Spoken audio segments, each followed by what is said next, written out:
घोटकी में खबर ईंदा हलूं त सेबको जो बिजली चोरन ऐं गैर कानूनी कुंडा कनेक्शन हलाईंदड़नि खिलाफ़ गिरन ऑपरेशन जारी। 200 खां वधीक गैर कानूनी कुंडा कनेक्शन काटिया। बिजली जी तारुं के बायूं बिजली चोरन खिलाफ़ केस दाखिल करण जो ऐलान। सेबको घोटकी डिवीजन के एग्जीक्यूटिव इंजीनियर मियां जुल्फकार अली कलोड़ो, SDO 2 नवीद इमरान शेख बेच, इंचार्ज अब्दुल रऊफ कोलाची, मोहम्मद यूसुफ पठान, अली गौर ऐं ॿियनि जी अॻवानी में रम वाली जे मुख़्तलिफ़ पाड़नि ईदगाह मोहल्ला, मलिक मोहल्ला, शेख मोहल्ला, पीर कासिम शाह मोहल्ला, शाही बाजार में बिजली चोरन ऐं बकाया जात के खिलाफ ऑपरेशन करे 200 खां वधीक गैर कानूनी कुंडा कनेक्शन काटिया विया। उन मौके ते हथ कयल बिजली जे तारुनि के बाहि ॾेई साड़ियो वियो। उन मौके ते घोटकी डिवीजन जे एग्जीक्यूटिव इंजीनियर मियां जुल्फकार अली कलोड़ो, SDO 2 नवीद इमरान शेख साफ़िन सां ॻाल्हाईंदे चयो त सेबको चीफ सकर सईद अहमद डाउच ऐं SC सकर मंजूर सुमरो जी ख़ासि हिदायत ते घोटकी सब डिवीजन अंदर बिजली चोरन खिलाफ ऑपरेशन शुरू कयो वियो हो, जेको रोजानो जी बुनियाद ते जारी रहंदो। Soomro 3D wallpaper and PVC panel shop दे रहा है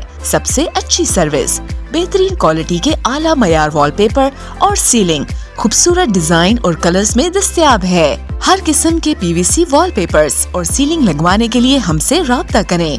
हैदराबाद, कासिमाबाद, लतीफाबाद, जामशोरो, मीरपुर खास और सिंध के मुख्तलिफ शहरों में सर्विस मौजूद है।